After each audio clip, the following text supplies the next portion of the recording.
Bienvenue sur Madrid Sport, la chaîne 100% dédiée à l'actualité du plus grand club du monde, le Real Madrid. Ici, on parle mercato, analyse tactique, débat passionné, breaking news, Ligue des champions, Liga et tout ce qui fait vibrer le Santiago Bernabéu. Si tu es un vrai madridista, si tu vibres pour chaque but, chaque remontada, chaque trophée, alors tu es au bon endroit. Sur Madrid Sport, on ne fait pas que commenter l'actualité, on l'analyse en profondeur. On décrypte les transferts, on étudie les systèmes de jeu, on parle des futures stars, des Galacticos d'aujourd'hui et de demain. Ici, c'est la passion, l'expertise et l'amour du maillot blanc. Alors si tu veux soutenir la chaîne, abonne-toi maintenant. Lâche ton like, partage la vidéo avec tous les Madridistas, commente ton avis et surtout écris en commentaire. À la Madrid. Parce qu'ici, on vit Real Madrid, on respire. Real Madrid, on parle Real Madrid. Madrid Sport, la voix des vrais supporters. À la Madrid Inadamas. Et si le prochain Galactico du Real Madrid s'appelait Enzo Fernandez? Et si Florentino Pérez préparait en silence l'un des plus gros coups du Mercato 2026? Aujourd'hui sur Madrid Sport, on plonge au cœur d'un dossier brûlant. Enzo Fernandez, cerveau de Chelsea, leader de l'Argentine et cible prioritaire du Real Madrid pour reconstruire son milieu de terrain post-Kroos et Modric. Installez-vous confortablement, abonnez-vous à la chaîne, activez la cloche, parce que cette analyse va être complète, stratégique et sans filtre. Depuis le départ progressif de Toni Kroos et Luka Modric, le Real Madrid est entré dans une nouvelle ère. Certes, Jude Bellingham s'est imposé comme la superstar du milieu. Federico Valverde continue d'apporter son volume de jeu exceptionnel. Aurélien Tchouaméni sécurise l'axe défensif. Eduardo Camavinga incarne l'énergie et la projection. Mais malgré cette richesse, il manque encore un profil. Un organisateur pur, capable de dicter le tempo, d'alterner court et long, de contrôler les grands matchs avec maturité. Et c'est exactement ce que représente Enzo Fernandez. À 25 ans, Enzo est entré dans sa pleine maturité footballistique. À Chelsea, il ne se contente plus d'être un bon joueur. Il est devenu un leader. Capitaine, moteur créatif, joueur décisif. Ses statistiques parlent d'elles-mêmes. 38 matchs, 11 buts, 3 passes décisives, toutes compétitions confondues, à la date du 11 février 2026. Pour un milieu central, c'est une production offensive remarquable. Mais au-delà des chiffres, c'est son influence qui impressionne. En janvier 2026, il a été nommé pour le titre de joueur du mois en Premier League. 3 buts décisifs, dont un égalisateur crucial contre Manchester City. Dans les grands rendez-vous, il répond présent. Et c'est exactement ce que recherche le Real Madrid. Des joueurs qui ne tremblent pas sous la pression. Tactiquement, Enzo a évolué. En l'absence de Cole Palmer blessé, il a pris un rôle hybride entre numéro 8 et numéro 10. Il descend organiser la relance, mais se projette aussi dans la surface. Il frappe de loin, il distribue, il presse. Il est complet. Ce profil polyvalent colle parfaitement à la philosophie madrilène actuelle. Mobilité, technique, intelligence tactique. Mais pourquoi le Real Madrid insiste autant? Parce que le club prépare l'avenir. Kroos n'est plus là. Modric touche à la fin. Le Real veut sécuriser les 10 prochaines années. Enzo est champion du monde avec l'Argentine. Il a l'expérience des grandes compétitions. Il connaît la pression des finales.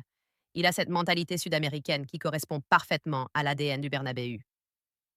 Maintenant, parlons finances. Chelsea a fixé un prix de départ minimum de 100 millions d'euros. Officiellement. Mais officieusement, le club espère récupérer au moins les 121 millions investis en 2023. Son contrat court jusqu'en 2031. Cela place les Blues en position de force. Le Real Madrid devra négocier intelligemment. Plusieurs scénarios sont évoqués. Une offre de 52 millions de livres plus Eduardo Camavinga. D'autres rumeurs parlent d'un échange incluant Hendrik ou Arda Güler. Mais soyons réalistes, le Real ne sacrifiera pas facilement ses jeunes talents. Florentino Pérez privilégie souvent des paiements structurés, avec bonus et variables. La vraie question est ailleurs. Enzo veut-il venir? Selon plusieurs sources, il aurait exprimé son admiration pour le Real Madrid depuis l'enfance. Il serait frustré par l'irrégularité de Chelsea en Premier League. Malgré ses performances, le club londonien peine à lutter pour le titre. À Madrid, il jouerait chaque année pour la Liga et la Ligue des Champions. Le choix sportif est évident. Cependant, rien n'est simple. Chelsea change d'entraîneur après le départ d'Enzo Maresca en janvier 2026. Le nouveau coach pourrait construire son projet autour d'Enzo Fernandez, le convaincre de rester, lui promettre une équipe plus compétitive.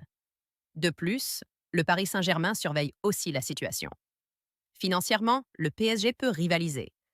Analysons maintenant l'aspect purement tactique au Real Madrid. Imaginez un milieu composé de Tchouaméni en sentinelle, Valverde en box-to-box, Bellingham en faux 10 et Enzo en organisateur avancé. Ce serait un milieu ultra complet. Puissance, créativité, pressing, vision. Enzo pourrait alterner avec Bellingham dans les zones offensives. Il apporterait un contrôle que le Real a parfois perdu dans certains matchs européens. En Ligue des Champions, face à des blocs bas, sa qualité de frappe lointaine serait précieuse. Face aux équipes qui pressent haut, sa capacité à casser les lignes par la passe serait déterminante. Il peut renverser le jeu, accélérer, ralentir. Il donne le rythme. Comparons-le aux profils actuels. Tchouaméni est plus défensif. Camavinga est plus explosif mais moins régulateur. Valverde est plus vertical. Bellingham est plus attaquant. Enzo serait le chef d'orchestre, celui qui équilibre. Certains diront, est-ce une priorité? Le Real a-t-il besoin d'un autre milieu? La réponse dépend de la vision du club. Si Florentino vise la domination européenne sur 10 ans, alors oui, parce que les cycles se construisent avec anticipation. Et recruter Enzo maintenant, c'est éviter une bataille encore plus chère en 2027 ou 2028. Regardons aussi son caractère. Enzo est un compétiteur. Il a parfois accumulé des cartons, 9 cette saison, preuve de son engagement intense. Il joue avec passion. À Madrid, cette mentalité plaît. Mais il y a un risque, le prix. 100 à 120 millions pour un milieu, est-ce raisonnable? Le Real a déjà investi massivement sur Bellingham. Cependant, le club a stabilisé ses finances. Le nouveau Bernabéu génère des revenus records. Les Galacticos version 2.0 sont stratégiques, pas marketing. En sélection argentine, Enzo reste indispensable. L'Argentine prépare la Coupe du Monde 2026. Il participera au choc contre l'Espagne au Lusail Stadium. Son statut international renforce sa valeur. S'il brille au mondial, son prix pourrait exploser. Donc, pour le Real, le timing est crucial. Acheter avant la Coupe du Monde pourrait être une stratégie intelligente. Maintenant, imaginons le scénario été 2026. Florentino ouvre les discussions. Chelsea accepte une base de 100 millions plus bonus. Enzo force légèrement la main en exprimant son désir de partir. Le Real conclut l'opération avant la tournée estivale. Présentation au Bernabéu. Nouveau numéro 8 ou 5. Message clair, le Real continue de régner. Mais imaginons l'autre scénario. Chelsea refuse toute négociation. Enzo reste, le PSG entre en scène, les prix montent, le Real se retire, et le club cible une alternative moins coûteuse. Tout dépendra de la volonté du joueur. Dans les grands transferts, la clé, c'est toujours la position du joueur. Si Enzo insiste pour Madrid, Chelsea devra écouter. Sinon, le contrat long protège les Blues. Pour conclure cette analyse, Enzo Fernandez représente exactement le profil stratégique que le Real Madrid recherche pour consolider son futur. Il a l'âge, l'expérience, la qualité technique, la mentalité gagnante. L'opération est complexe financièrement, mais sportivement cohérente. La question n'est pas seulement Enzo est-il bon? La vraie question est-il le prochain chef d'orchestre du Bernabéu? Sur Madrid Sport, on suivra ce dossier chaque semaine, parce que ce transfert pourrait redéfinir l'équilibre européen. Alors dites-moi en commentaire, vous prenez Enzo à 100 millions? Vous sacrifiez Camavinga ou non? Est-ce la priorité du Mercato 2026? Abonnez-vous, partagez, likez la vidéo et restez connectés. L'été 2026 s'annonce explosif. Et le Real Madrid n'a peut-être pas fini de surprendre le monde. À la Madrid.